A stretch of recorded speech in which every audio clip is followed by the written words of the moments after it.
Que bom que você está aqui. Estamos felizes de estarmos juntos aqui para louvar a Deus. Quero fazer um convite para você que está aí no fundo. Se você tiver à vontade, se seu coração for tocado, se você quiser chegar um pouquinho mais para frente para a gente adorar o Senhor, vai ser bom estarmos juntos. Vamos nos colocar em pé e vamos cantar, adorar o nosso Deus.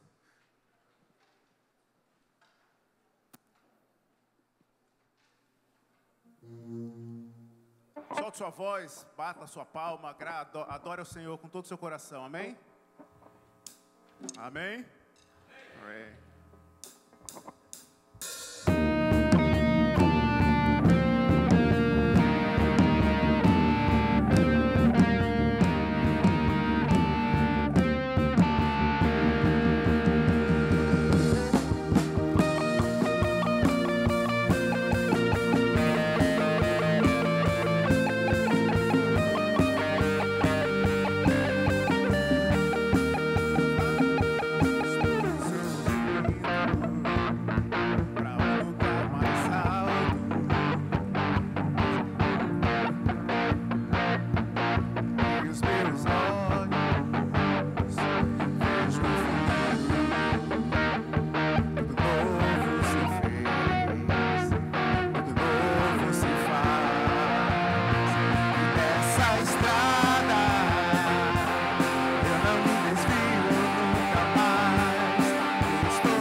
estivesse em mim, Cordeiro Santo imaculado, se fez maldição por mim.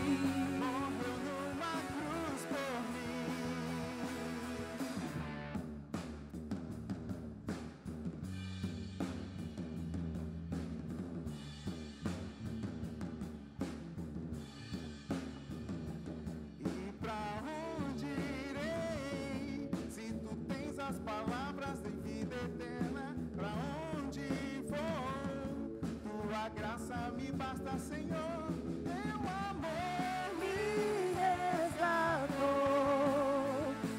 pra que sua vida estivesse em mim, Cordeiro Santo imaculado, se fez maldição por mim.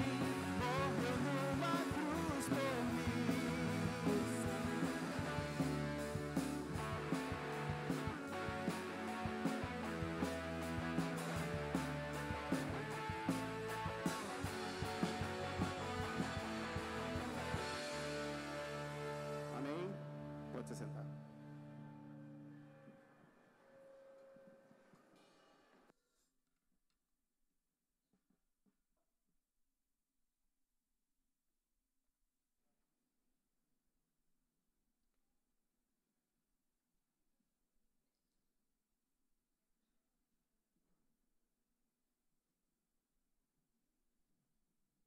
Conversation.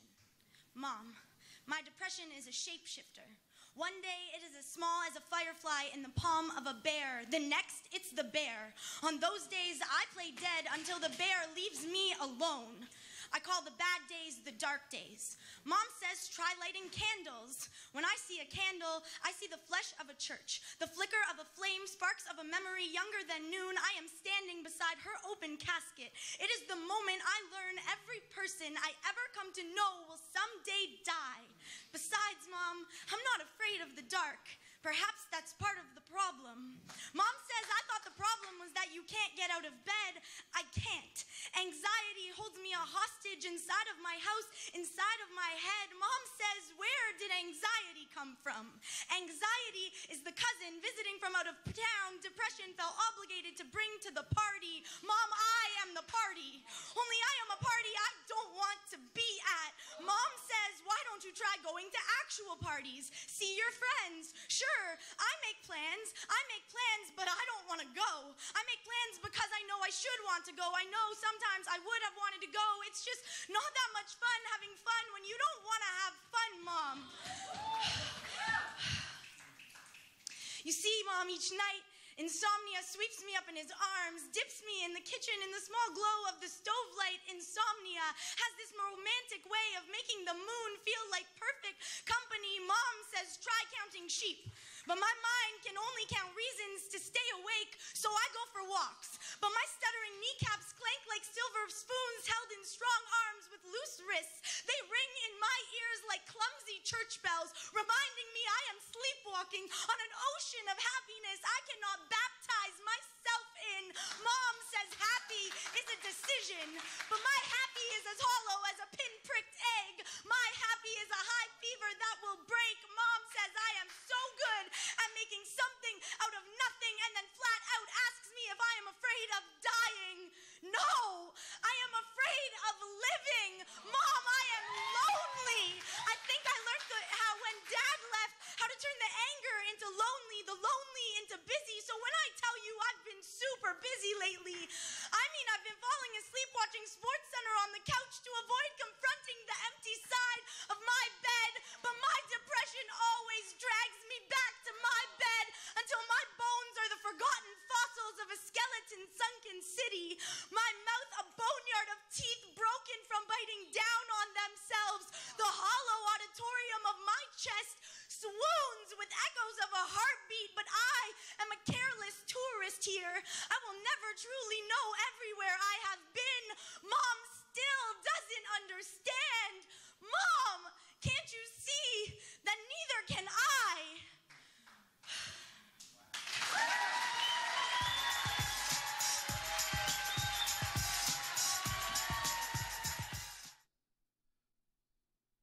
Boa noite. Confesso que toda vez que eu assisto esse vídeo, eu não consigo discernir se é uma encenação, se ela está falando algo lido, que ela gravou, ou se na verdade é a vida dela mesmo, que ela viveu aquilo tudo e ela estava transmitindo, falando. E eu confesso que eu fico nervoso só de ouvir ela falar, e quando a gente ouve 2 vezes, a gente vai vendo que aquilo vai tomando a nossa consciência, o nosso entendimento. A gente vai falar de um tema hoje que tem sido muito relevante na vida dos adolescentes, da juventude e também de outras pessoas em outra etapa da vida.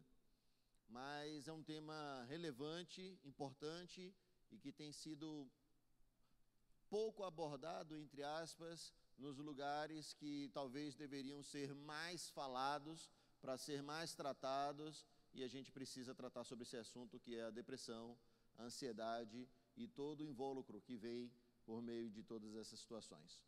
Então eu queria chamar aqui à frente o Tiago, queria chamar o Marcos, queria chamar a Lenise, queria chamar a Sara.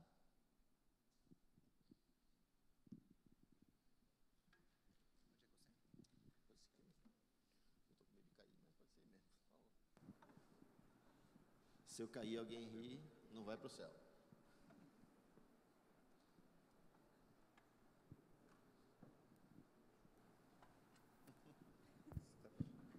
Se caiu, eu vou dar risada. Tiago, se você cair, eu vou dar risada. Prometo. Ok. Essa sim. A gente, como igreja, a gente precisa partir de alguns pressupostos. E a primeira coisa que me vem à cabeça é que Jesus Cristo disse que era para lançar sobre ele toda a nossa ansiedade. A primeira questão para a gente iniciar tudo é saber, Tiago, a depressão, a ansiedade são 2 coisas distintas, a tristeza, esse sentimento todo em volta começa a partir de algo como a ansiedade, porque por isso que Jesus falou lançar sobre ele, para lançar sobre ele toda a nossa ansiedade, ou são coisas distintas em momentos distintos? Então, boa tarde. É estranho aqui, mas enfim, vamos lá. Tu falou algumas palavras aí, né? Ansiedade, depressão, tristeza, são palavras assim. Depressão pode significar um bocado de coisa, né? Por exemplo, teve um final de semestre que eu saí de férias, né? Bom, só me apresentando, para quem não me conhece, eu trabalhei um pouco mais de 10 anos como psicólogo clínico. Hoje em dia eu me dedico só ao ensino de psicologia na Universidade Federal da Bahia, e sou membro dessa igreja aqui. E aqui, nessa igreja, eu trabalho um pouco com ensino, um pouco com música, essas coisas por aí. E a minha esposa que está ali, sentada, que é a Gisele, também é psicóloga, daqui a pouco vai estar falando aqui com vocês. E um dia a gente saiu em férias, assim, depois do final de semestre, a cabeça já estava cheia dessas palavras de ansiedade, tristeza, depressão, transtorno de ansiedade, essa coisa toda. E aí eu disse para a Gisele, Gia, a gente vai pegar a linha verde, a gente vai para Aracaju, e a gente vai ficar longe disso tudo, eu não quero ouvir mais falar de depressão, de ansiedade, de nada, quero sair, quero viajar.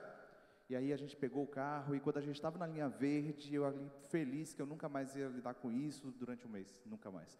E aí eu olhei assim e veio aquela placa, depressão a 100 metros, vi lá ele, aqui não. Mas porque depressão pode significar um bocado de coisa, né? Assim como ansiedade pode significar um bocado de coisa, tristeza também. Mas normalmente quando a gente fala de depressão, a gente está falando de um diagnóstico psicopatológico. Então tem uma resposta standard para essa pergunta, assim, qual é a diferença de ansiedade, tristeza para depressão? Primeira coisa é, dava para a gente dar uma resposta standard, dividindo ansiedade e tristeza de um lado, como sendo a nomeação de alguns sentimentos nossos, e por outro lado, depressão como sendo a nomeação de um diagnóstico. Mas não é tão simples, né? Porque a gente se acostuma com essa coisa do diagnóstico aprendendo com outros tipos de doença. Por exemplo, se alguém diz que eu tenho uma gripe e tal, aí vai procurar qual que é a bactéria, a gente sempre associa o fato de que tem um agente etiológico lá dentro. Então, assim, tu faz o exame, aí você descobriu, tem aqui o agente etiológico, um vírus, uma bactéria, qualquer coisa dessa, e aí a tua doença é marcada por isso aqui. Quando se trata de diagnóstico psicopatológico, não é assim. Então, o nome que se dá tecnicamente para esse tipo de diagnóstico, que vem depressão, transtorno de pânico e tal, é diagnóstico sindrômico. Síndromes são, diferente dessa coisa de etiologia, de um agente etiológico, síndromes, elas são conjuntos ou constelações, como o povo gosta de usar o nome, de sinais e sintomas. Então, a forma de você fazer um diagnóstico de depressão ou de qualquer um desses outros é pelo quadro clínico.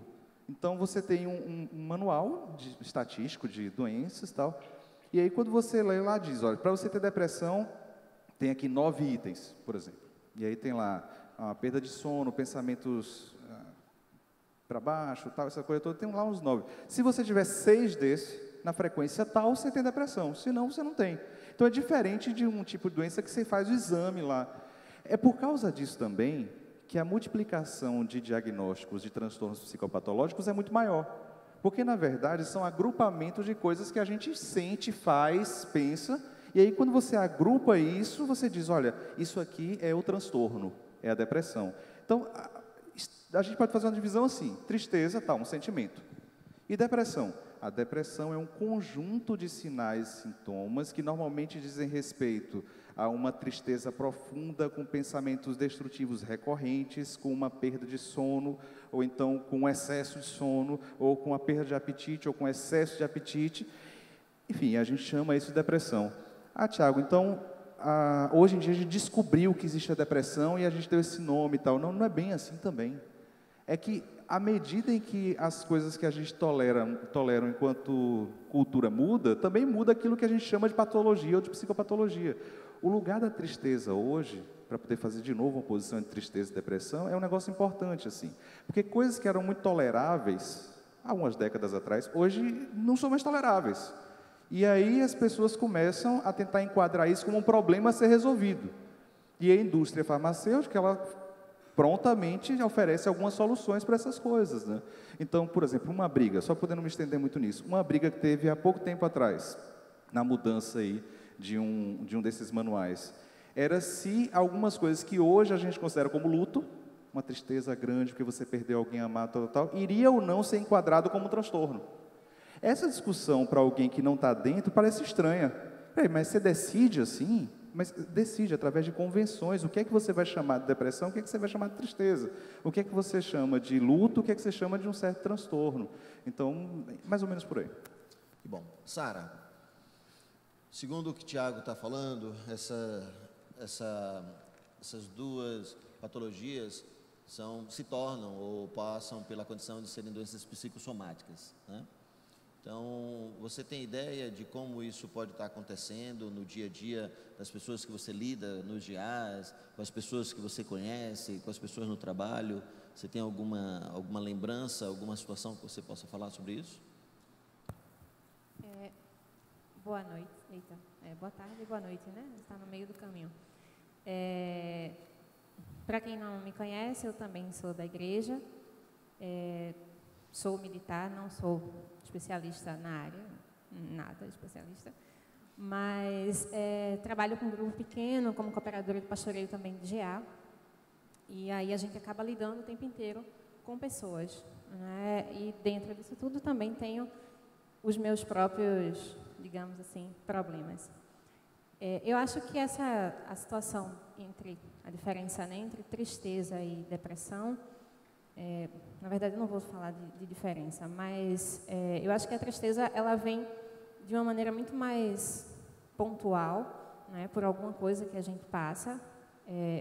Muita gente acompanhou aqui na igreja. Eu estive grávida no ano passado, no final do ano passado para o início desse ano, e eu perdi a gravidez, e foi um momento muito triste para mim. Tão triste que eu cheguei a pensar assim, que a coisa nunca iria passar. Aquele sofrimento não iria acabar. Não que tenha acabado. Mas eu realmente vivi um momento em que eu não tinha ânimo para nada e que nada me alegrava, nada parecia que... Sabe, aquilo parecia que realmente não ia passar. Hoje eu vejo como um momento, como o Tiago falou, um momento de luto, um momento de uma tristeza realmente muito, muito grande. Mas eu acho também que não viver esse momento, não respeitar esse momento e não se observar durante esse momento é que poderia e até lutar contra ele, como algumas pessoas, Tiago, me corrija se eu estou errada, assim, né? Mas algumas pessoas chegaram para mim aqui na igreja, as meninas estão rindo de mim. Algumas pessoas chegaram aqui na igreja e falaram para mim que eu tinha que lutar contra isso, porque eu estava ainda muito chorosa e que eu não poderia continuar desse jeito e tinha que lutar e tal, que isso não era, que eu não deixasse isso, essa tristeza tomar conta de mim. E isso, assim, para mim foi muito ruim naquele momento, porque não era que eu quisesse alimentar a tristeza, mas era, tipo, eu não tinha controle sobre o choro e sobre aquele momento. Então, era necessário chorar mesmo e viver aquilo. Mas eu entendia que, apesar de parecer que estava durando demais, eu entendia que aquilo ia passar. Mas, durante aquele processo, eu tentei me respeitar o suficiente para chorar, mesmo para viver aquilo ali e tal, até para me curar, né, assim, na medida do possível, daquele mal todo. Mas eu acho que a observação da gente mesmo sobre a gente, a conversa com outras pessoas também, né, que tenham essa compreensão, que tenham esse zelo por a gente, eu acho que é o que faz realmente a diferença para que não avance para uma, sabe, assim, que não desencadeie doenças psicológicas, né, como a depressão, por exemplo. Vamos passar um vídeo rapidamente, a gente já volta. Eu tenho 17 anos, eu moro com os meus pais, eles são médicos, e eu moro com meus 2 irmãos mais velhos, eles passaram na faculdade de engenharia, na Federal, e um já terminou e o outro está fazendo estágio. Então, eu preciso passar, mas às vezes eu fico pensando como vai ser e eu fico muito nervosa ao pensar nisso, porque eu tenho muita dificuldade em focar, e às vezes eu fico pensando que e se eu não conseguir focar na questão? São muitas questões e só tenho 3 minutos para fazer cada questão. E se eu não conseguir fazer as questões, a cada questão que eu errar, o meu concorrente ele vai estar muito à minha frente. O curso de medicina é um dos mais concorridos. Eu preciso passar. Se eu não passar, como os meus pais vão reagir? Tipo, eu não suportaria se a única filha que não conseguiu passar na Federal. Eu penso nisso o tempo todo. Minha mente fica sempre trabalhando, muitas vezes eu não consigo dormir, eu tenho muita insônia, porque eu fico pensando que os momentos que eu tô dormindo e descansando é uma perda de tempo, eu devia estar estudando. Eu fico sempre pensando no que os meus pais estão pensando de mim. A minha família tem colocado uma expectativa muito grande em cima de mim, então eu preciso honrar essa expectativa. Às vezes eu não vou nem na igreja, porque eu acho que eu tenho que ficar em casa, estudando mais, e isso me dá uma culpa muito grande.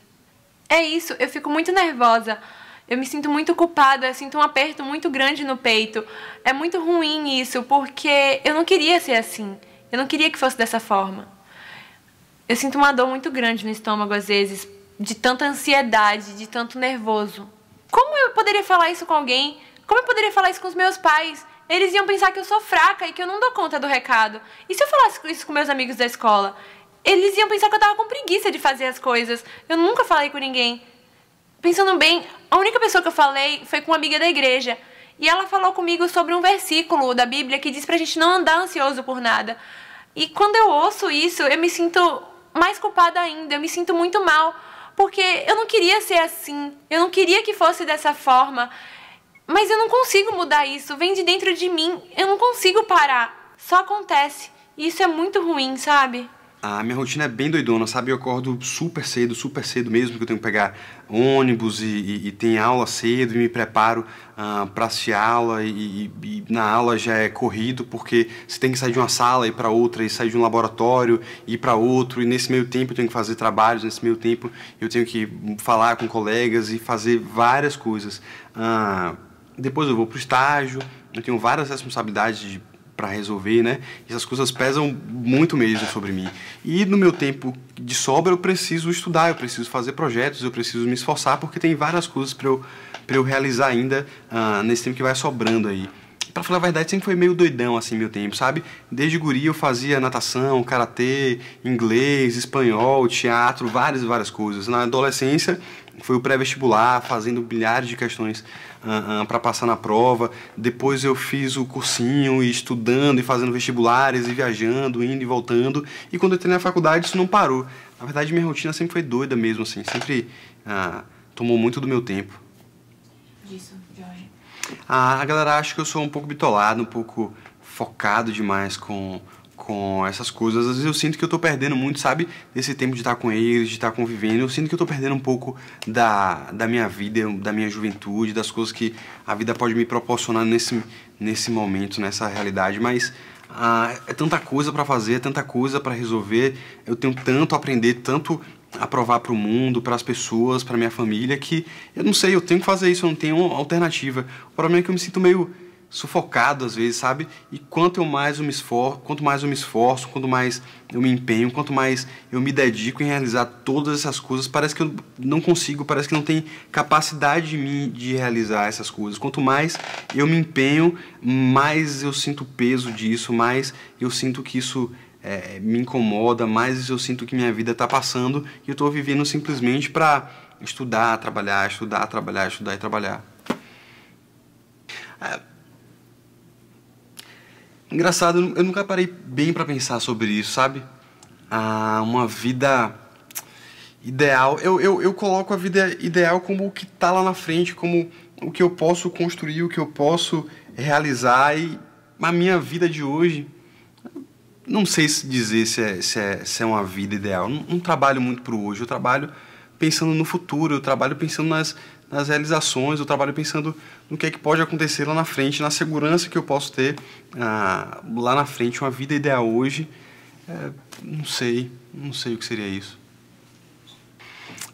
Eu sinto que tem uma cobrança pesada demais sobre mim, sabe?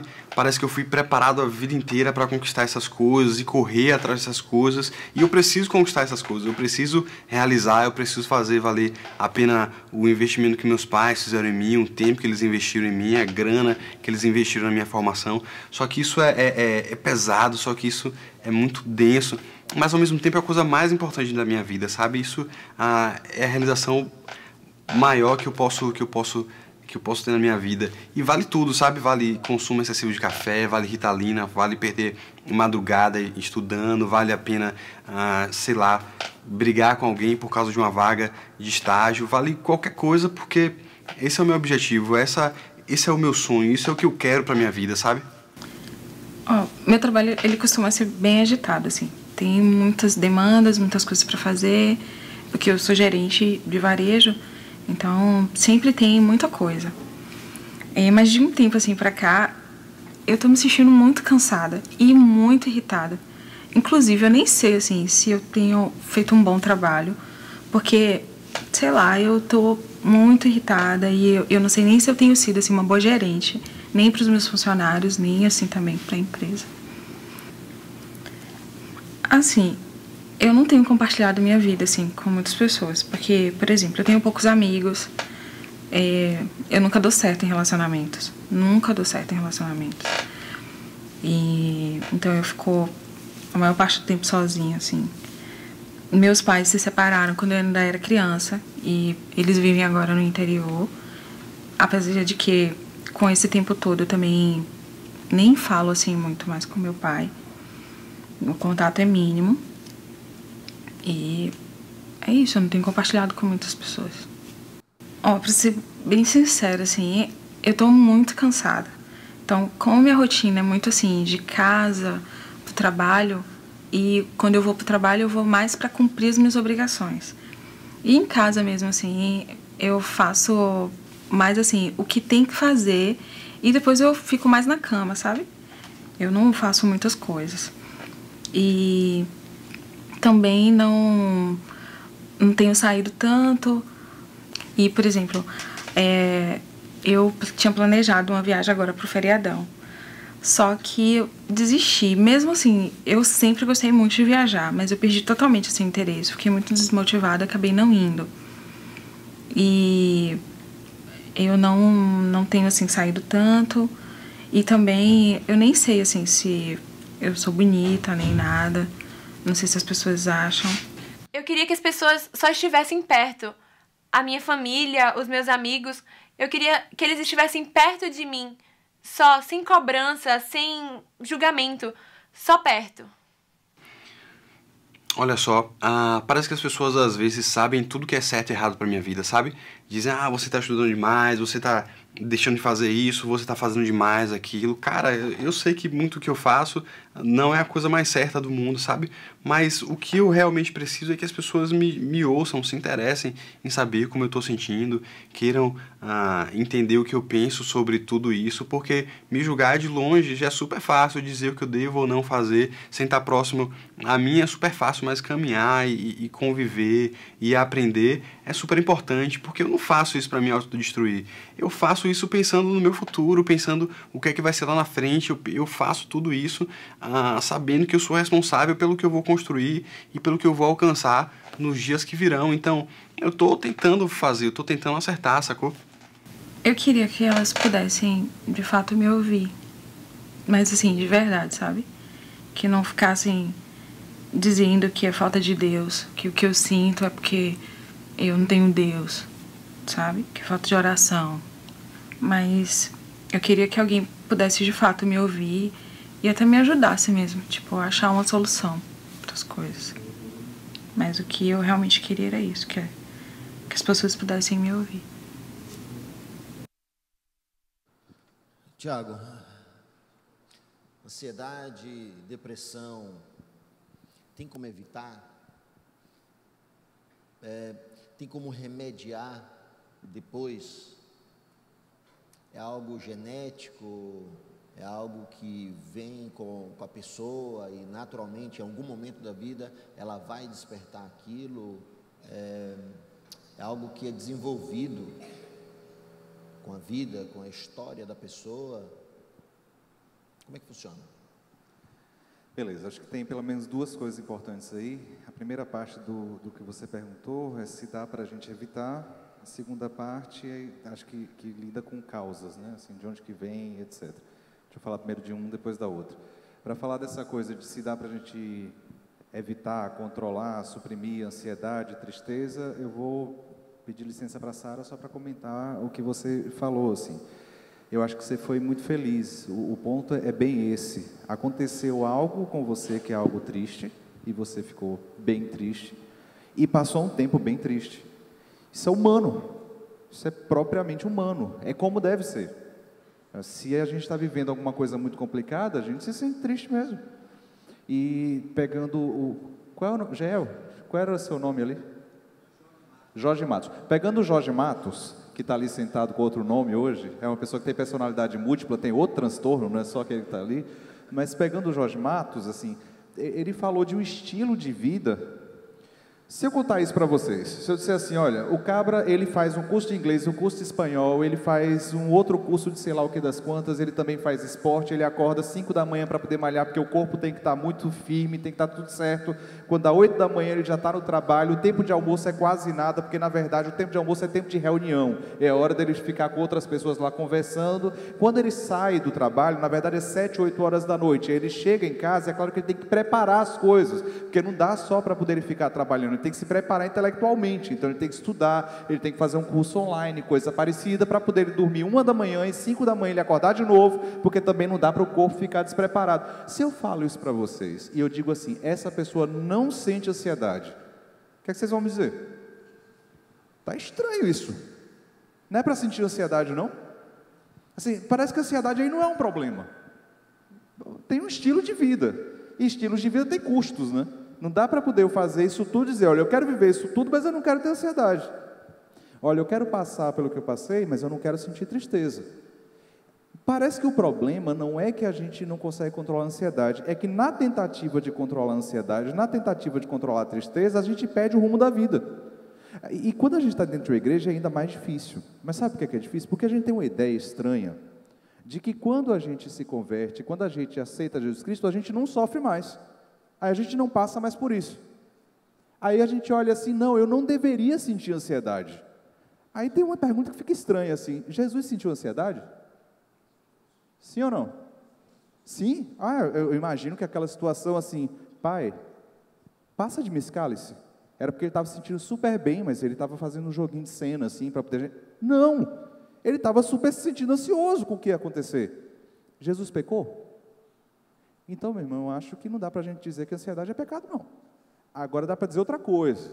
dá para dizer que aquela vida que o Jorge Matos está vivendo, talvez não seja uma vida que nós que temos outros valores deveríamos viver. Esse que é um ponto. Dá para dizer outra coisa. Dá para dizer que quando a Sara passa por um sofrimento como esse, nós que não aceitamos que o outro sofra, a gente diz para ela, cara, como foi? Enfrenta isso. Assim, você tem que se levanta. Já faz assim, 5 dias que tu está triste. Está na hora, tem uma coisa errada. Uma vez eu recebi no consultório uma figura assim, muito chorosa, muito triste, dizendo que as amigas mandaram ela procurar um psicólogo, e ela foi me procurar. Tá, mas o que foi que aconteceu, né? Que suas amigas te mandaram procurar um psicólogo. Não, é porque assim, meu marido morreu. Ah, quantos anos você tinha de casado? Não, assim, eu tinha 20 e poucos anos de casado, ele faleceu. E assim, minhas amigas falaram que o tempo do luto é um tempo assim, 3 meses. Só que já faz 6 meses eu continuo triste. Então eu tenho que procurar terapia, talvez eu tenha que tomar alguma medicação. Parece que o que está doente é a nossa vida. Não é a ansiedade ou a tristeza ou coisa parecida, que a gente monta as coisas de uma forma que se a gente não se sentisse triste, se a gente não se sentisse ansioso, aí a gente estava doente, aí tinha uma coisa errada. A gente não permite mais sofrimento ter lugar, porque há tempos atrás, algo que acontece com a Sara, algo que acontece com o pessoal que representou aí, o pastor pede para avisar que era uma representação, ele não fez isso com a filha dele, então era só uma representação. Então, algo como essas coisas, a gente tinha um espaço de convívio comunitário para lidar com isso. A gente tinha um espaço de conversa dessas coisas. Eu lembro quando eu era moleque, que meus pais iam todo dia para a porta da casa para conversar com os vizinhos. E aí tu chega para conversar e vai falar das mazelas da vida, o outro, e a gente elabora essa dor, elabora o sofrimento.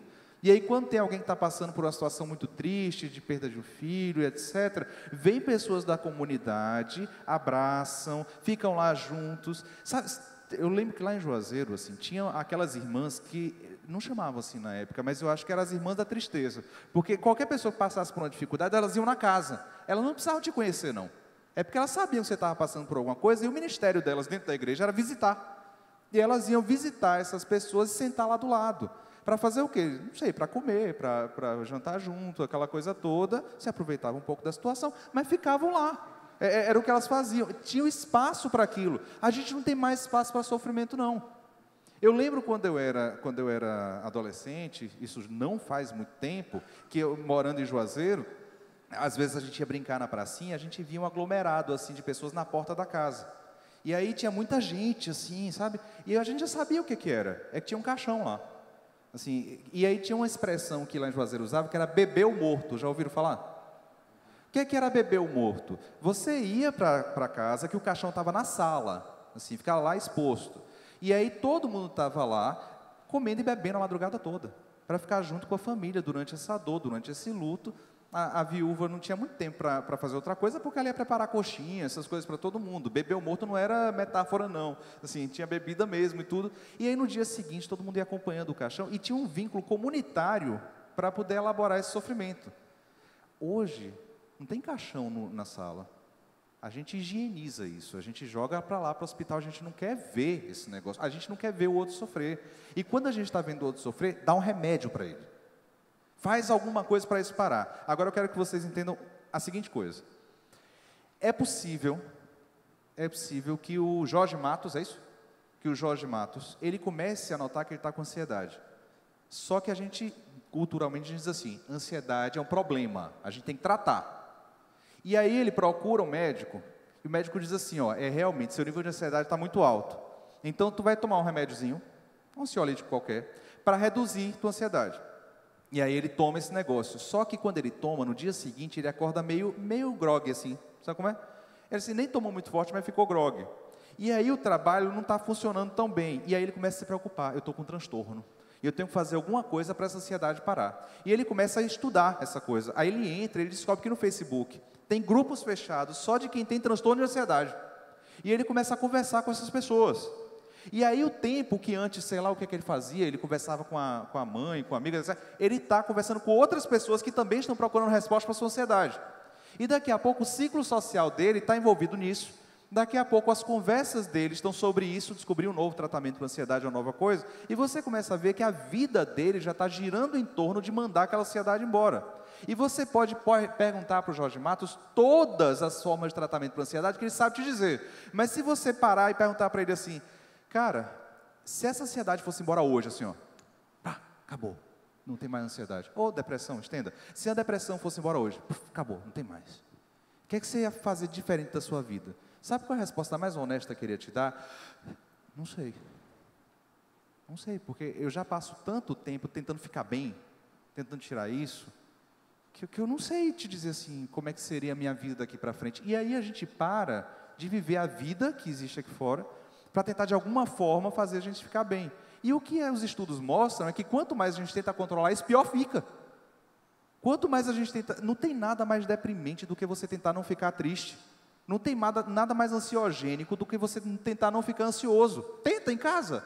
Hoje não ficarem ansioso. No final do dia você está estourando de ansiedade.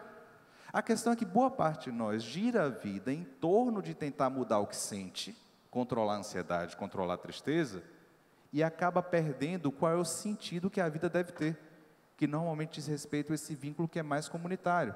Então nós temos especialistas em depressão e ansiedade, mas nós temos pessoas que não entendem nada de para onde que a vida deveria ir. E eu acho que é essa conversa que a gente tem que ter dentro da igreja. Qual é o espaço comunitário que a gente tem para que o sofrimento seja parte daquilo que a gente faz na vida? Jesus, ele tinha uma prática estranha, assim, estranha para os nossos olhos. Ele tinha um ministério de 3 anos para alcançar o mundo todo. Se alguém chegasse para mim e dissesse assim, Tiago, você tem 3 anos para alcançar o mundo, eu não dormia. Eu não dormia, porque eu ia ficar pensando aqui, o que é que eu tenho que fazer? Eu ia ficar correndo. E aí Jesus, que tinha 3 anos para alcançar o mundo, quando começava a juntar a multidão, ele fazia assim, eu vou ali, viu? Saía sozinho. Ia para o meio do monte, assim, Jesus, você não entendeu, você só tem 3 anos. Corre! E ele ficava lá, e ele ficava orando sozinho, e elaborando as coisas.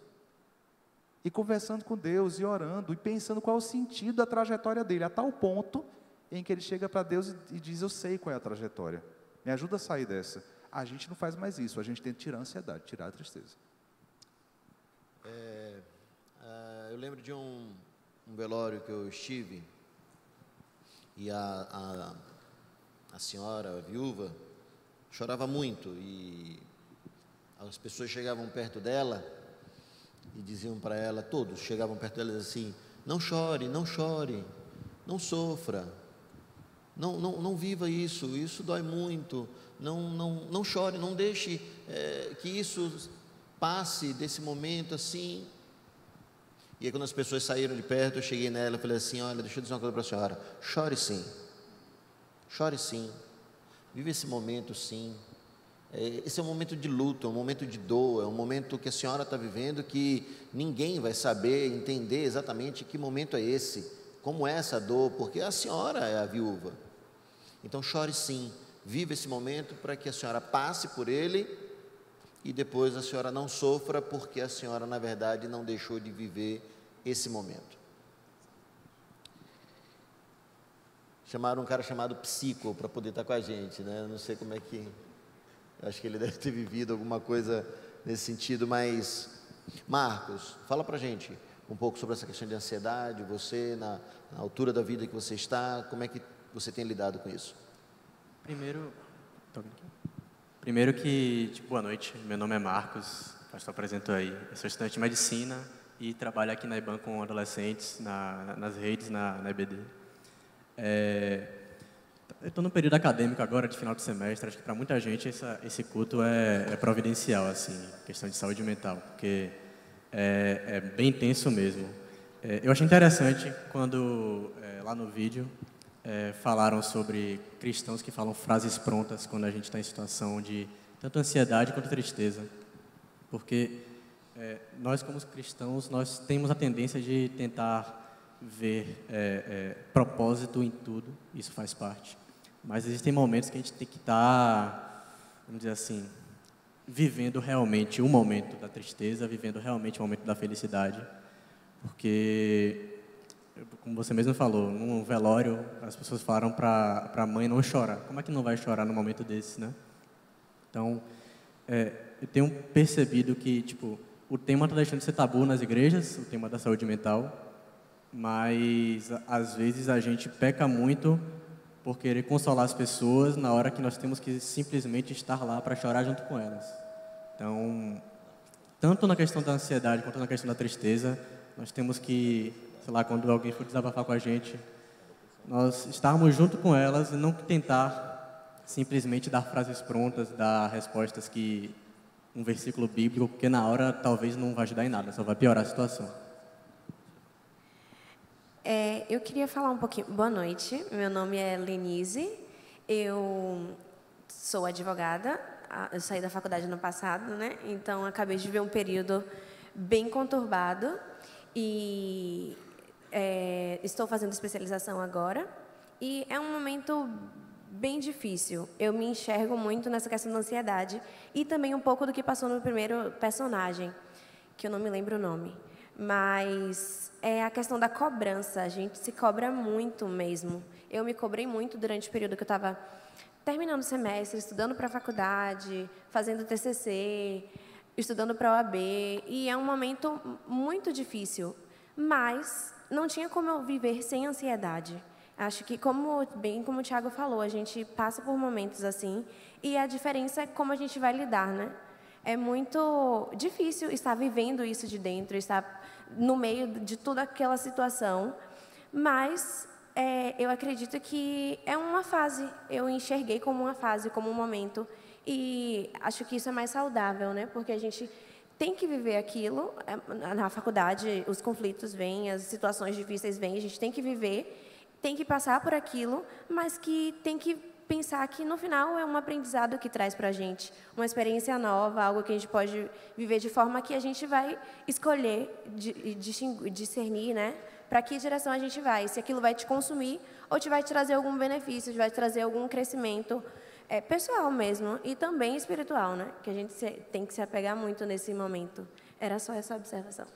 Boa, deixa eu pegar um pouquinho do que ela falou. Veja só, quantos sentiram ansiedade essa semana aqui? Levanta a mão.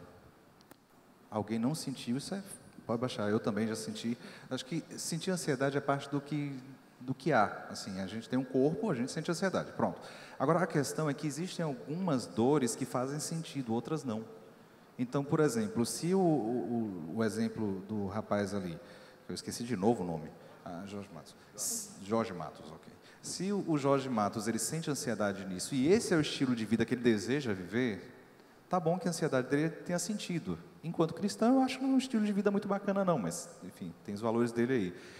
Sentir ansiedade no final de semestre, qual é o sentido de estar aqui nessa faculdade? Não, eu quero me formar em Direito, eu quero trabalhar com isso. Essa ansiedade, a expressão é vale a pena.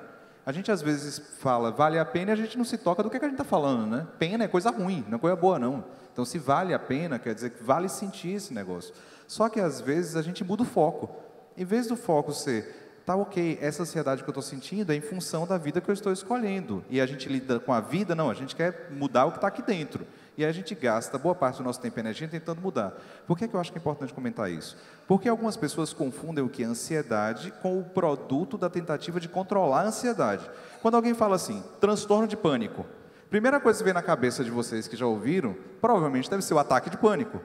Assim, eu não sei quantos de vocês já tiveram ataque de pânico, mas assim, mais de 50% da população mundial ou já teve ou vai ter. Eu já tive 3 ataques de pânico em minha vida, é um negócio muito ruim.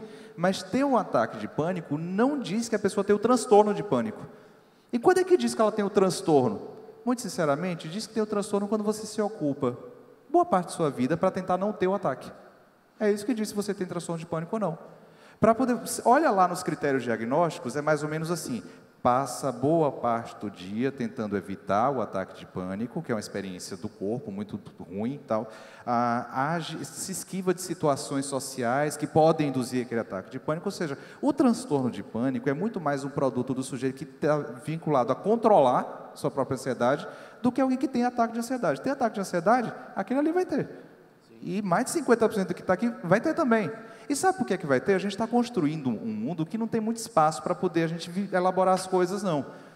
Há tempos atrás, quando você ia para esse período de faculdade e tal, no período que era chamado de vestibular, era mais ou menos assim, você tinha uns 3 cursos para escolher. Você podia escolher engenharia, ou medicina, ou direito, 3 vezes exagero, né? Tinha um pouquinho mais. Mas hoje, tu pega um moleque de 16, 17 anos e diz assim, olha, você tem 103 cursos para escolher, escolhe aí. E aí, para poder ajudar ainda mais, você diz para ele assim, só te dou um critério para você escolher, aquele que te fará feliz. Aí matou. Porque, sei lá, hoje eu acho que me faz feliz história, amanhã geografia, depois... Enfim, mas o critério é esse, é como se fosse um critério eterno. Não tem mais assim, tu vai fazer diferença no mundo. Qual é o curso que vai ajudar você a fazer diferença no mundo, que vai te ajudar a deixar um legado? Não tem mais isso. O critério é, faz você se sentir bem? Aí é uma armadilha violenta, porque quantos universitários você tem aqui? Levanta a mão. Pronto, baixa a mão. Se tu é universitário e você vive no mesmo mundo que eu, e eu vivo no mundo universitário a boa parte do meu dia, você acorda um dia e diz assim, é isso, me encontrei, é o curso que eu quero fazer para o resto da minha vida. E aí você acorda no outro dia, você diz, o que eu estou fazendo aqui, meu Deus do céu? E aí depois você vai fazer a prova e diz, isso aqui não faz o menor sentido. E aí no final do dia você está assim, é isso, eu vou estudar comunicação e esse é o meu curso. Nós não somos assim, ou só eu? Assim, acho que todo mundo que está na universidade já viveu isso, e é para viver. O problema nosso é que a gente coloca o critério como se fosse assim, é se você se sente bem ou não, né? Então você já mudou de curso 5 vezes. 6 vezes, porque se sentir mal no curso é a regra, não é a exceção. Agora a questão é, qual é o curso que você assume? Qual é o curso que você diz assim, esse eu vou levar para frente para fazer diferença no mundo? Esse é o ponto. Então não é que você achou qual é o curso que vai te fazer pleno e feliz, esse aí foi mal, não existe. Agora, existe o curso que você assume para poder você viver a tua vida, é diferente. Esse critério de que eu tenho que me sentir bem se não tem algo errado, é um critério novo, é de poucas décadas para cá, e é um critério que tem trazido muito prejuízo. A exigência que a sociedade faz, a exigência que os pais, de algum modo, involuntariamente, ou talvez sem saber exatamente o nível, o tamanho, ou o problema que podem criar com toda essa cobrança, a sociedade, as pessoas, os amigos, de algum modo, promovem toda essa psicossomatização de situações, de problemas. Aí você falou sobre o transtorno do pânico e vi na minha cabeça exatamente a condição de o que faz uma pessoa chegar ao ponto de tentar o suicídio. É uma tentativa de resolver os problemas, é uma tentativa de fuga, porque entende que não vai conseguir resolver o problema, ou é uma tentativa de, na verdade, não esclarecer ou não procurar ajuda. Como que se dá isso e tem como a gente diagnosticar, tem como a gente perceber nas pessoas que têm essa tendência, Tiago? Esse é um tema bem duro, assim. Eu vou tentar começar um pouco de trás do que tu falou para poder chegar nele, então. Você disse assim, olha, tem as cobranças sociais, tem. Eu concordo. Eu vou falar alguma coisa aqui que talvez não seja muito popular, o que eu vou falar, mas enfim. Eu não acho que o problema seja as cobranças, não. Tu diz assim, não, mas o problema é que os pais, eles estão cobrando muito que você escolha qual é o curso. Eu não estou achando que o problema é esse, não. Acho que o problema é outro. O problema é que é o seguinte, tu pega um moleque que está gurizinho, ele não tem nenhuma responsabilidade dentro de casa. E os pais se sentem extremamente culpados se ele ficar triste. Se ele chorar, os pais se sentem culpados e levam ele para algum lugar específico. Aí ele chega, está com 10 anos de idade, 15 anos de idade, ele tem nenhuma responsabilidade, nenhuma cobrança em casa. Ele não precisa fazer nada. Assim, está tudo direitinho, tudo que ele quer tem à mão, que é diferente, por exemplo, da época dos meus pais, que com 15 anos de idade, para poder eles terem alguma coisa, eles tinham que sair para trabalhar, tinham que fazer alguma coisa. Meu filho hoje, ele obviamente tem muito mais coisa do que eu tive. Só que aí, às vezes, a gente erra a mão nesse negócio e acaba não exigindo nada. Agora, quando chega com 17 anos, a gente diz, agora escolha. E aí o cabra não sabe lidar com frustração, nem com cobrança, nem com nada. Então, não me parece que o problema está na cobrança. Está no fato de que nós não estamos ensinando desde cedo as nossas crianças a lidarem com cobrança, a lidarem com frustração, a lidarem com não ter aquilo que elas gostariam de ter. E aí, quando chega um certo momento da vida, a gente quer exigir uma coisa que nunca foi exigido. Aí, beleza, o cabra não sabe o que fazer mesmo. Então, o primeiro ponto, eu acho que é esse. Já se falando do suicídio, é um tema extremamente delicado, só que tem alguns mitos também, né? Como se o suicídio ele fosse um cara meio passivo, e normalmente não é. Normalmente é uma tomada de decisão de, se for desse jeito, eu não quero. Alguém disse assim, tá, mas O suicida é um cara que não se ama. Não sei se essa é uma boa expressão. Porque você também poderia dizer que ele se ama tanto que ele diz assim, se for para ver desse jeito, não quero não, e vou partir a milhão. E quando você chega num ponto desse, só separando as coisas, pensamento suicida, no sentido de que eu gostaria, vamos pensar um bem mais fraco assim, eu gostaria de não viver mais, eu gostaria de morrer. Esse eu acho que a maioria dos que estão aqui já tiveram. Pior do que isso, eu acho que boa parte dos que estão aqui talvez já tenham tido pensamento de como seria para poder eu deixar de viver hoje? Boa parte, eu não estou falando de alguns, porque é normal ter esse tipo de pensamento. É normal quando você se vê encurralado com alguma coisa ou não vivendo a vida que você quer viver, você desejar morrer, é normal, desejar deixar de existir. A questão é quando chega num estágio em que tudo isso que a gente está falando aqui sobre um sujeito tentando controlar a sua ansiedade, tentando controlar a sua tristeza, ele não consegue mais ter lugar social para falar dessa tristeza, não consegue mais ter um espaço para elaborar isso com outras pessoas.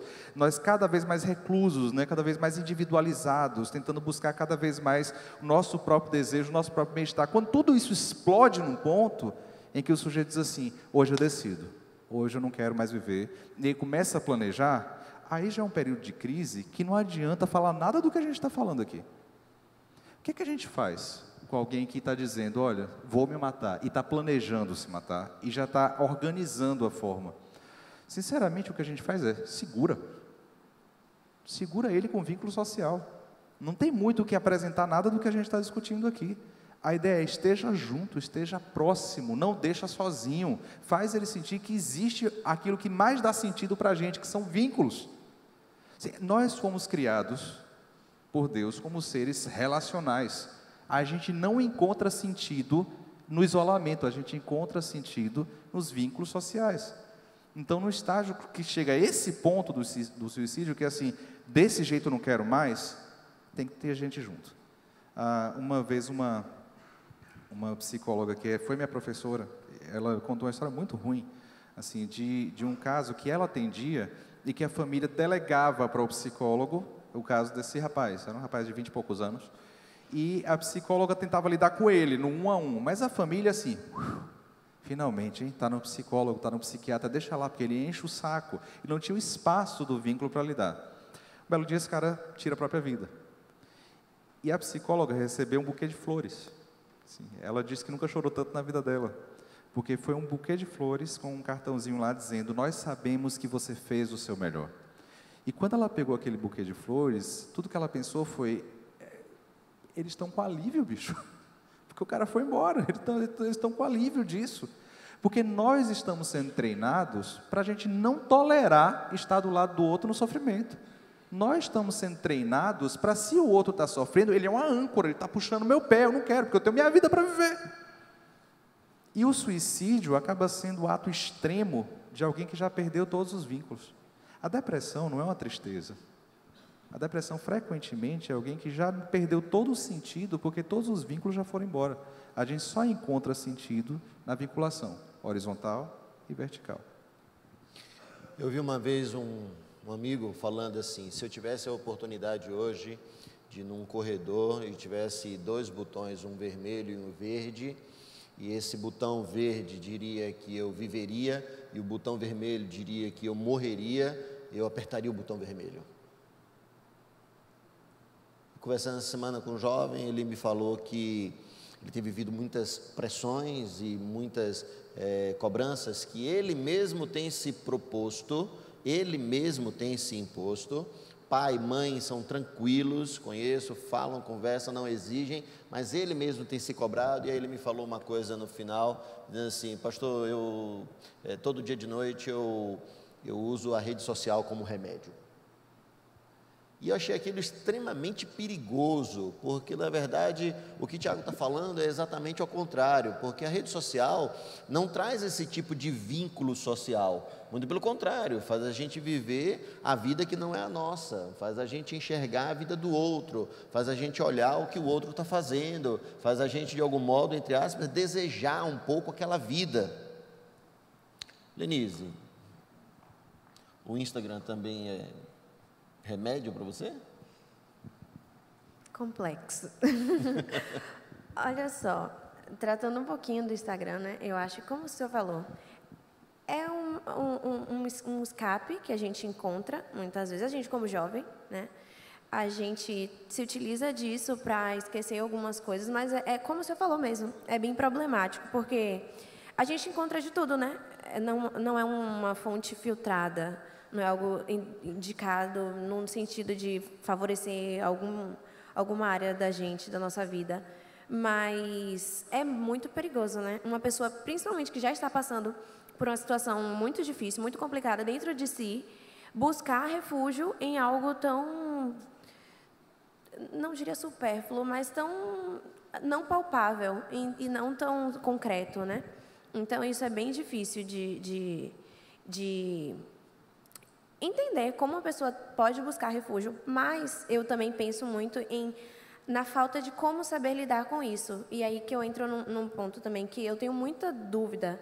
Quando a gente conhece alguém que passa por algum problema muito grande de ansiedade ou até mesmo de suicídio, né? Como lidar? Mas o Tiago tratou um pouquinho da minha dúvida, que é no sentido de a gente estar perto, né? Mas é muito difícil. Acho que para quem é leigo, identificar isso, que a pessoa está numa situação crítica, não é mais algo normal ou algo inventado e que precisa realmente de ajuda, né? Então, a gente tem que estar atento, mas eu fico meio me questionando como posso identificar isso e ajudar a pessoa, né?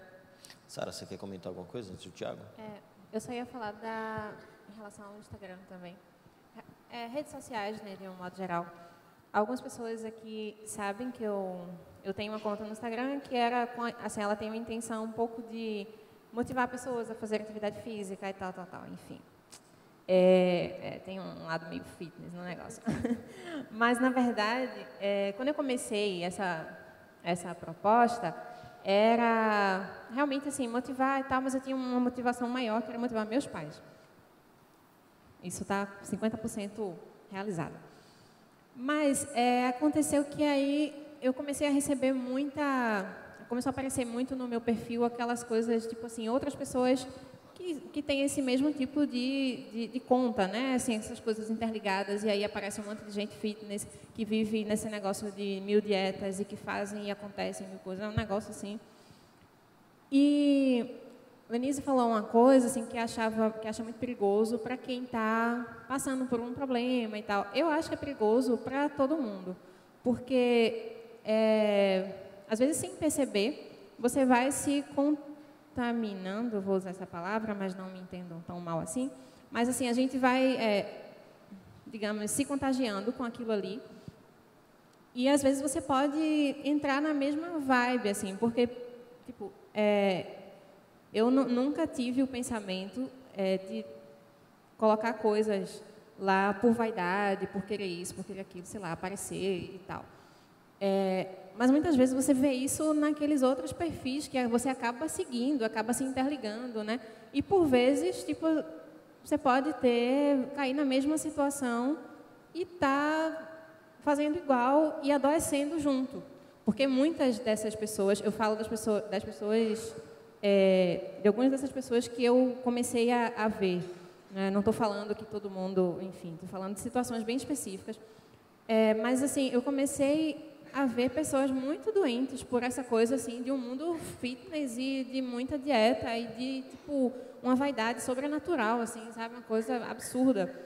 E, às vezes, a gente pode começar a se cobrar e a se comparar e tudo mais de uma maneira muito doentia mesmo, né? Então, acho que é uma coisa que a gente, quem está bem, quem está mal, quem não sei, ter muito esse cuidado, assim, de na verdade, até saber a motivação sabe, de tudo que você faz, a gente ter esse papel reflexivo, assim, de tipo, por que eu vou seguir fulano, o que é que me traz de bom, o que é que me traz de ruim, que tipo de reflexão eu posso ter sobre isso, sobre aquilo, sabe, tá tendo esse cuidado. O Instagram é só um exemplo, isso aí a gente, né, assim, é uma coisa, acho que para a vida, que a gente tem que estar refletindo.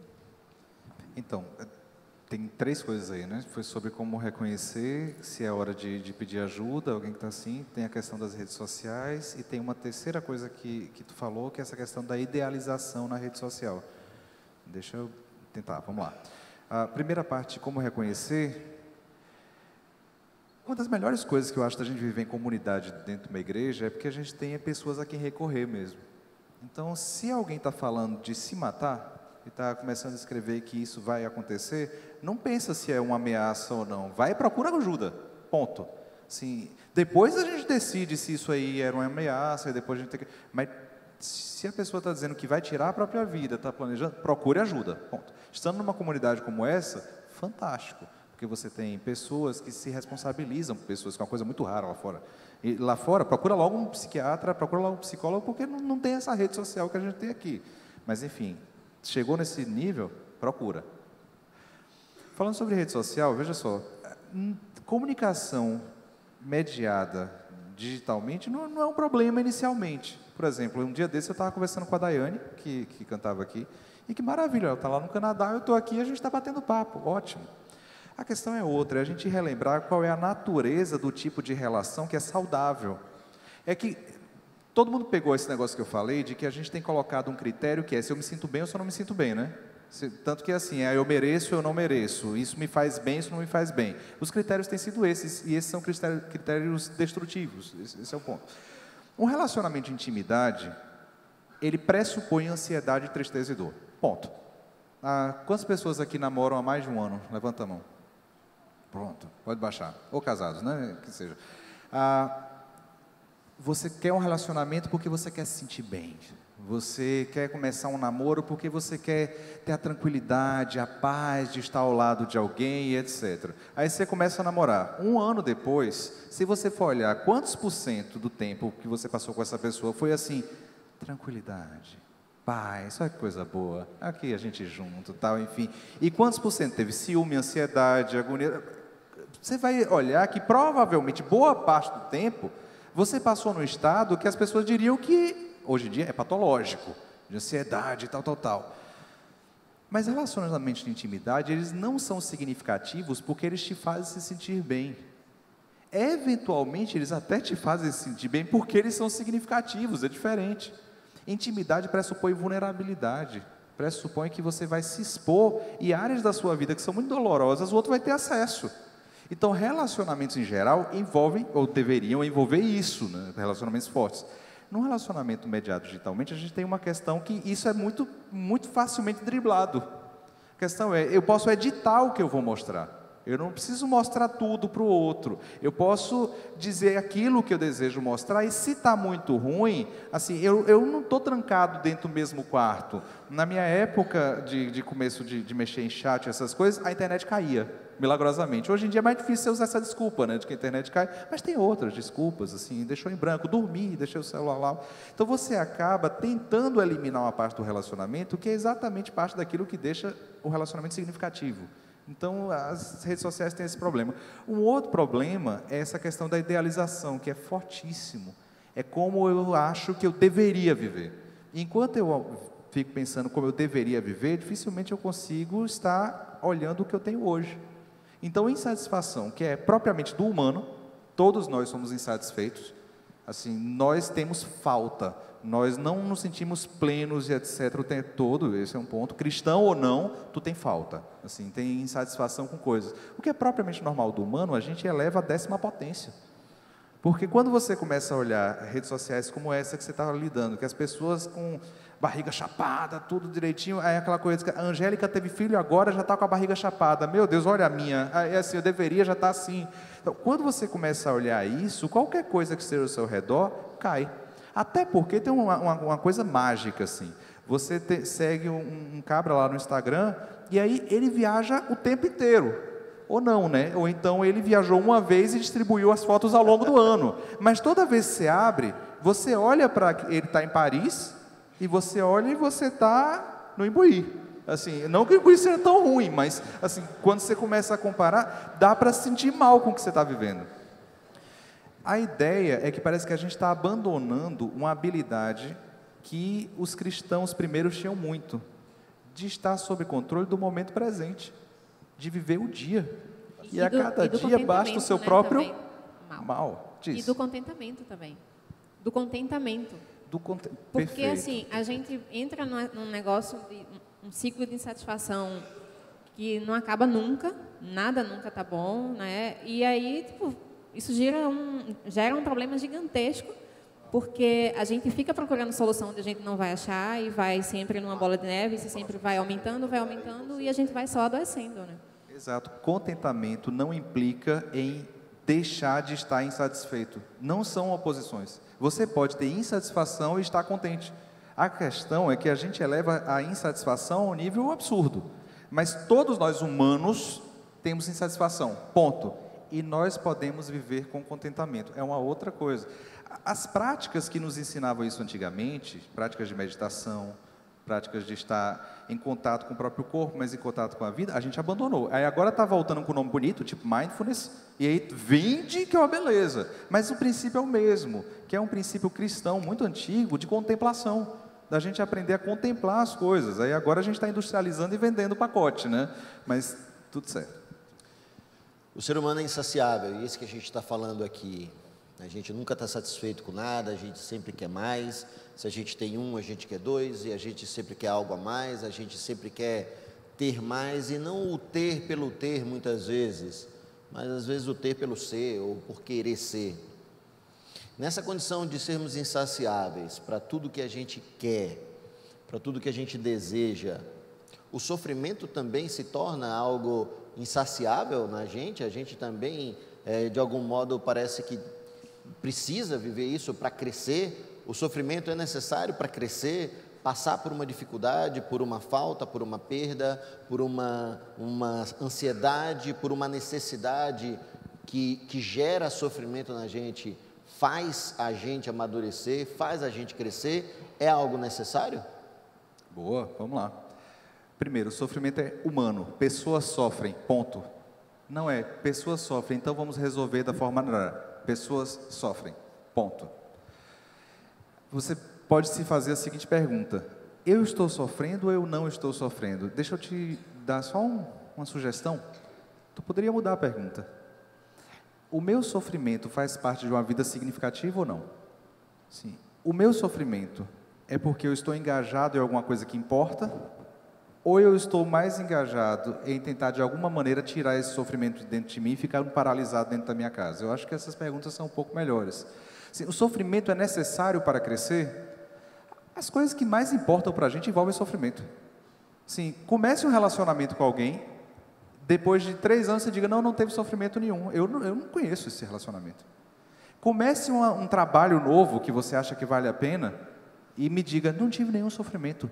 Sim, você não precisou sentar você com os livros lá, e livro em inglês agora, e você vai ter que decifrar que sofrimento faz parte das coisas que a gente considera mais importantes da vida. Não, mas eu sou cristão, então eu não deveria ter sofrimento. E na hora que você começar com esse negócio de começar a abrir mão de você mesmo e pensar no outro, tu não vai sofrer? Você vai sofrer, e que bom que você vai sofrer. O sofrimento pode fazer parte de coisas significativas. Agora, alguns de nós têm sofrimento em coisas que não fazem o menor sentido. Então, se você entrou aqui hoje assim, você fez assim, não, eu quero entender como me livrar da minha ansiedade, como me livrar do meu sofrimento, como me livrar da minha tristeza, deixa eu te falar uma coisa, saia da sua mente e entre na sua vida. Saia daqui de dentro e entre na vida que está na sua frente. Porque sofrimento vai fazer parte de qualquer vida que você escolher, mas algumas vidas valem a pena, outras não. E frequentemente o que vale a pena não diz respeito a você, mas diz respeito ao que você pode fazer pelo outro. Tem uma pesquisadora, que o nome dela é Sfarhani, se não me engano, é esse o nome da mulher?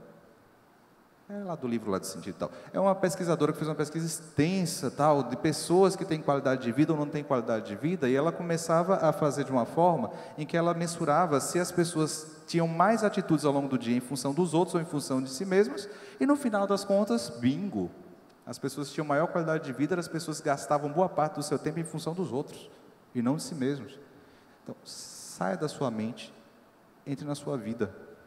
A ansiedade pode fazer parte de uma vida significativa, ou pode fazer parte de uma vida destruída.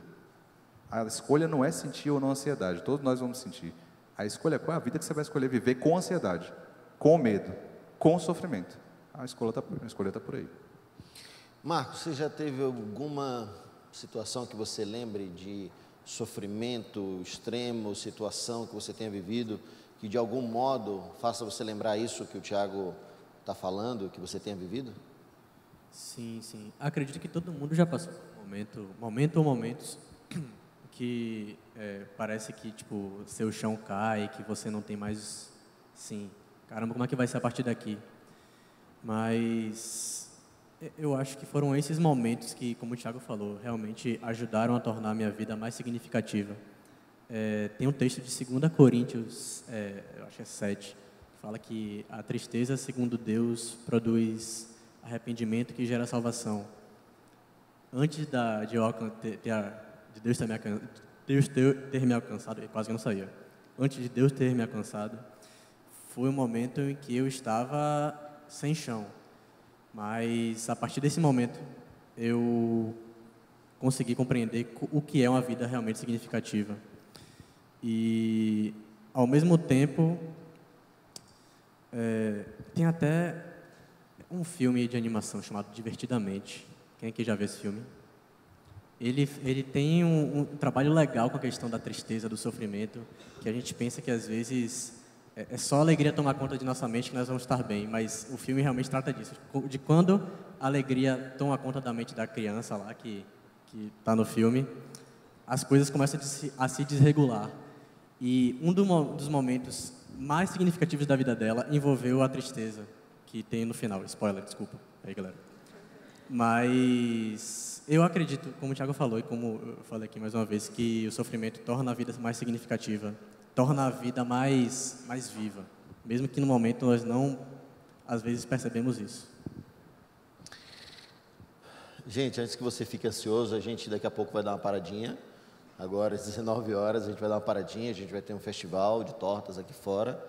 E esse festival de tortas, o valor, a arrecadação vai ser revertida para uma das congregações da IBAN lá em Matapera, para comprar uma bomba d'água e algumas coisas para lá. Então, logo depois que a gente der uma paradinha aqui, antes que você fique depressivo, ansioso, nervoso, com vontade de se matar, a gente vai estar ali fora para poder comer alguma coisa e saiba que isso vai ser revertido financeiramente para uma das nossas congregações.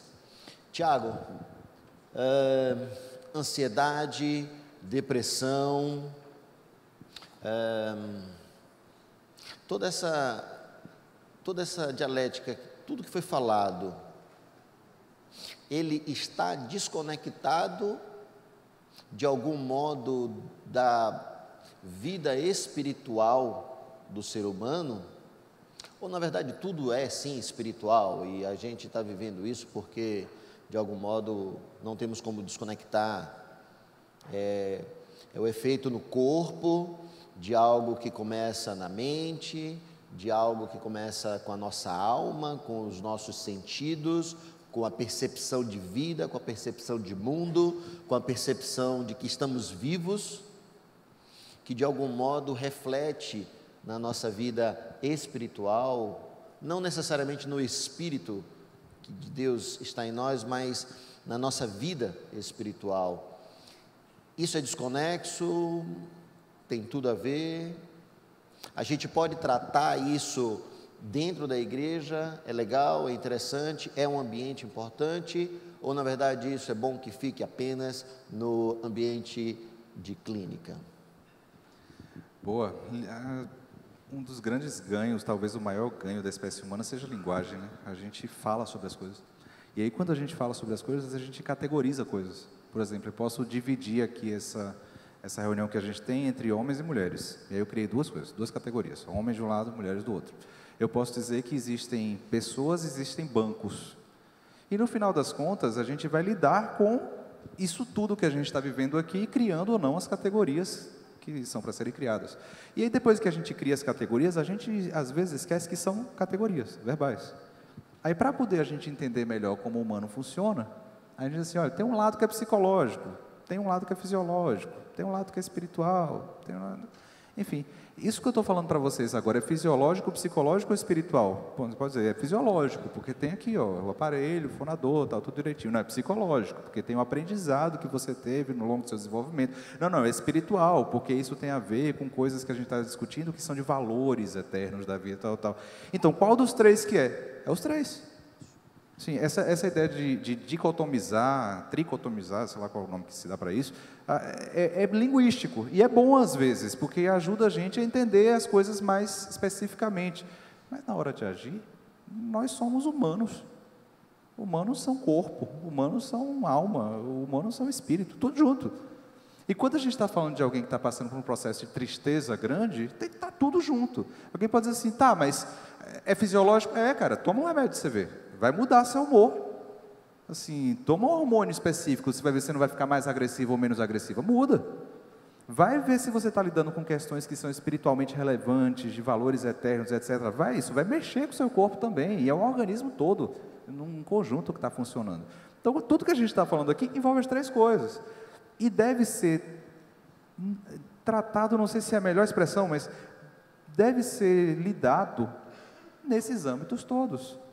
Daqui a pouco vocês vão ouvir o testemunho da Gisele, que eu já conheço relativamente bem, tipo, a gente é casado há uns 13 anos, então acho que eu já conheço direitinho o testemunho dela, e vocês vão notar que as coisas estão muito juntas, que as coisas acontecem, que o tratamento, por assim dizer, se quiser usar a expressão, ocorre muito junto, em comunidade, espiritualmente falando, fisiologicamente falando, tudo acontecendo mais ou menos junto. Então, se alguém te pergunta assim, depressão é fisiológico, ou depressão é psicológico, ou depressão é do humano. E o humano é isso tudo que você está vendo aí junto. E qual é a forma de lidar com isso? É como a gente puder lidar. Se a gente está no meio de uma igreja, ótimo, porque a gente tem uma comunidade que pode abraçar esse negócio. Agora, só um adendozinho. Quando a gente está falando aqui, olha, a ansiedade faz parte da vida, a tristeza faz parte da vida, o sofrimento faz parte da vida, a gente não está subestimando isso. Assim, eu já tive ataque de pânico, não recomendo ninguém a ter. É uma sensação de morte mesmo, é muito ruim. Assim, eu não estou subestimando isso, só estou alertando ao fato de que às vezes a gente se preocupa tanto em a gente ficar bem, que a gente esquece que tem uma vida que vale a pena. Só isso. Sara, como cooperadora do pastoreio dos GIAs, junto com Rafa, você já teve que lidar com alguma situação nesse sentido, onde você aconselhou alguém que estava vivendo alguma situação de ansiedade, de depressão, e que você, de algum modo, com a sua experiência, com a sua vida, com o que você viveu, com o que você passou, com o que você aprendeu, você já teve a oportunidade de ajudar e de aconselhar alguém nesse sentido? Infelizmente, é até uma coisa recorrente isso, né? Tem se tornado até mais frequente a gente perceber no meio, não só da juventude, mas até dos adultos, porque como líder de GF também, né? Eu Rafa, meu marido, para quem não sabe, a gente também, lidando com casais jovens, a gente também percebe essa conversa e essa coisa muito desse sofrimento pela ansiedade, assim, causado pela própria ansiedade, na verdade, essa vida frenética que a gente leva, né?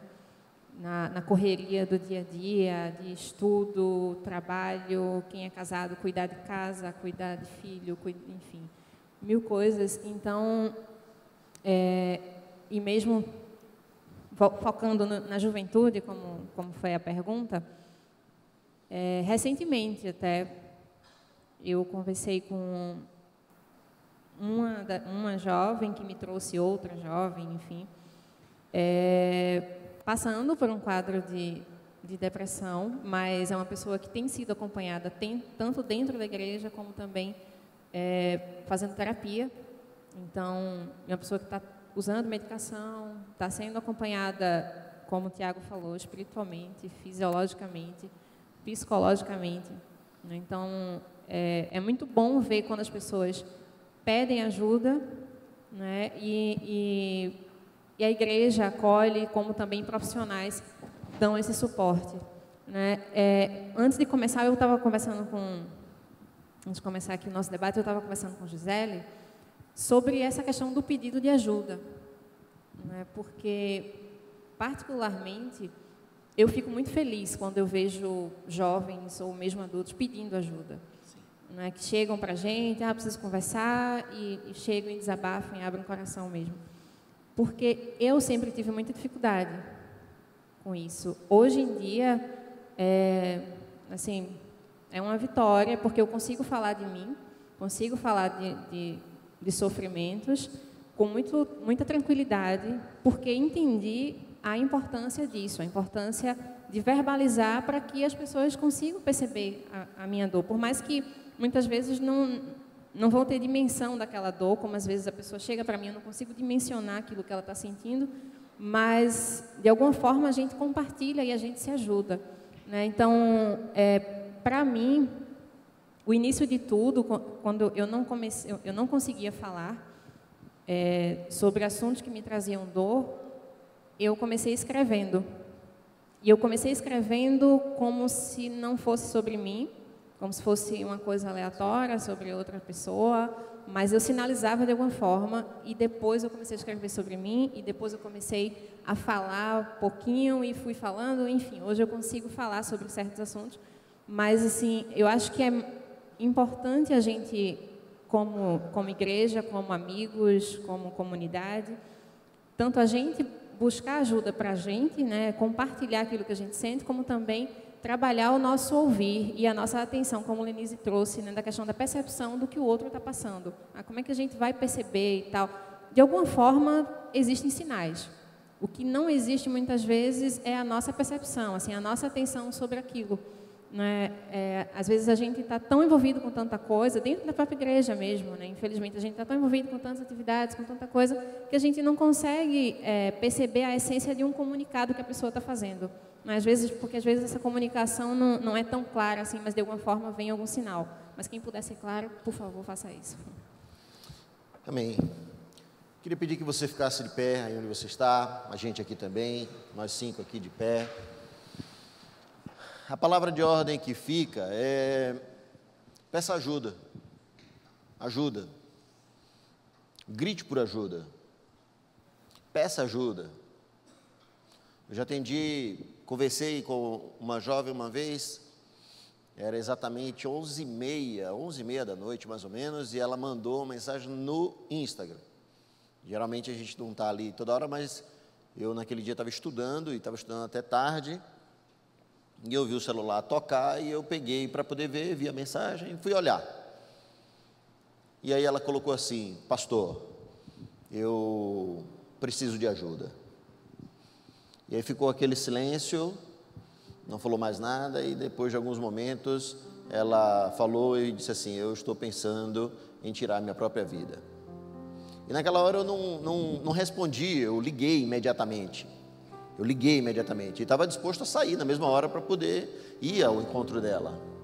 Viviane estava comigo em casa, e eu falei para ela, mostrei a ela a situação, e aí ela conversou um pouco pelo próprio aplicativo, e aí a gente caminhou, e depois de algum tempo ela mesma disse: não, pastor, eu estou bem, e eu acho que vai dar para segurar.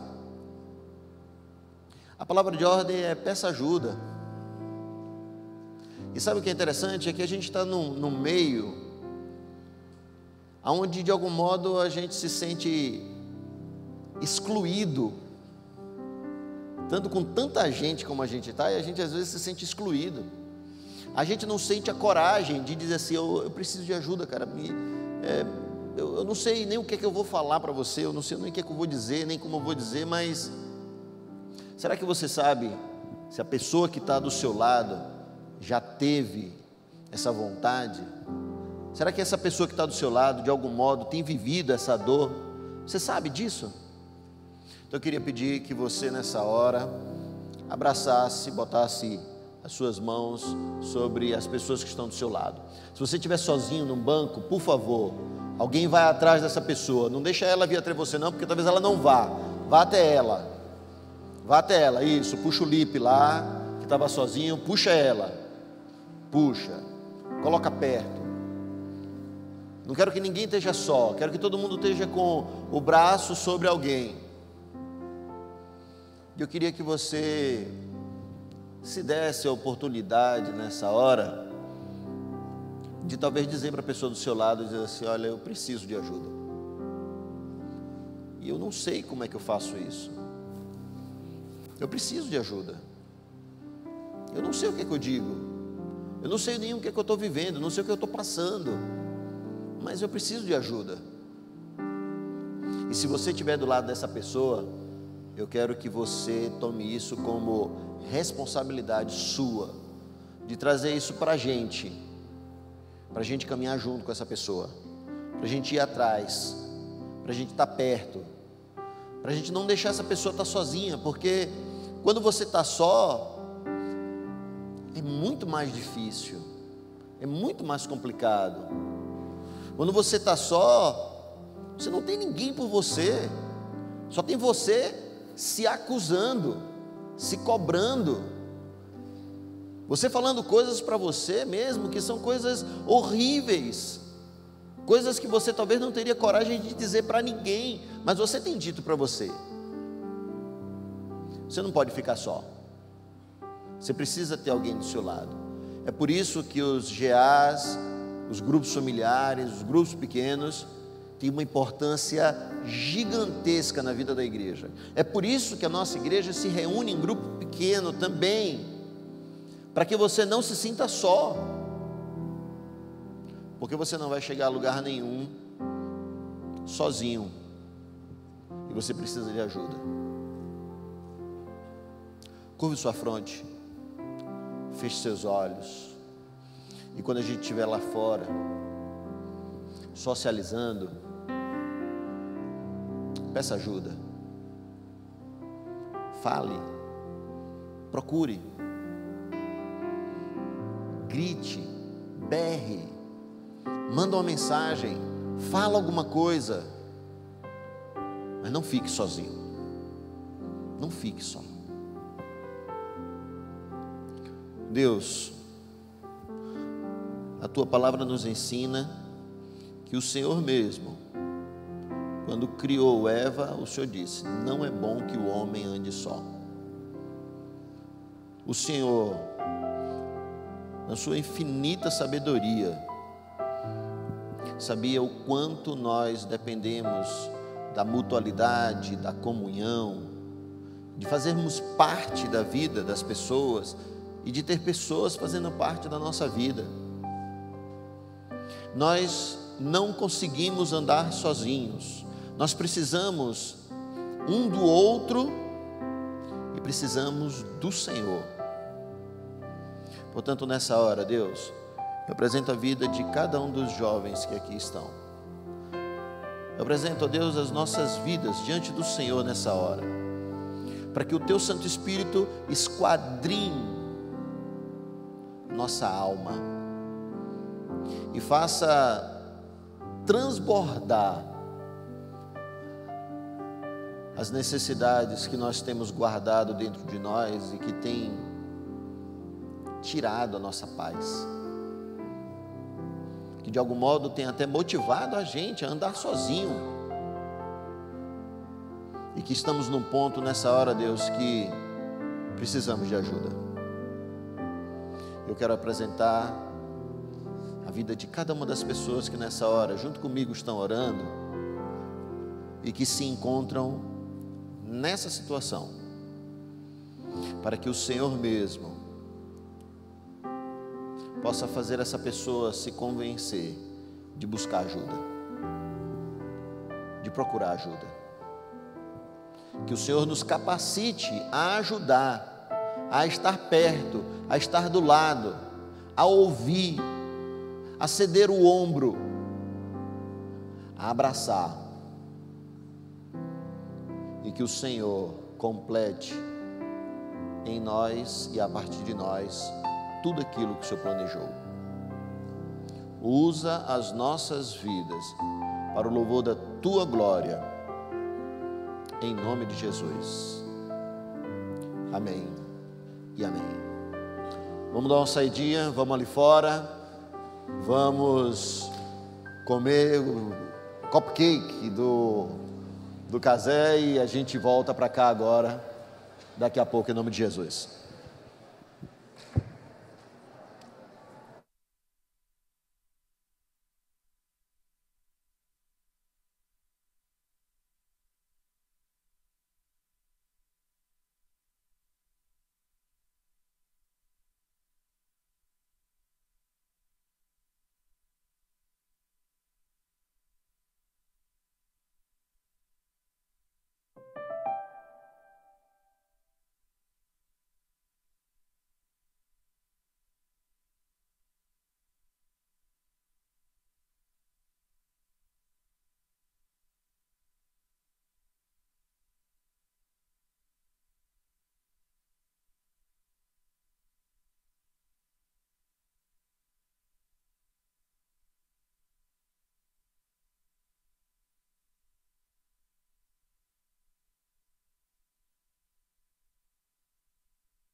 ter um curso de perícia, mano. Eu tenho que tomar, mano. É isso, graças a Deus, ligou? Aí a semana que eu vou poder marcar uma parada mais folgada, segunda a sexta, afundando a minha mente, tá ligado? E aí tem que estudar essa parada de... O quê? Medicina legal, meu nome. Massa, mano.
crescer, ninguém vai me deter.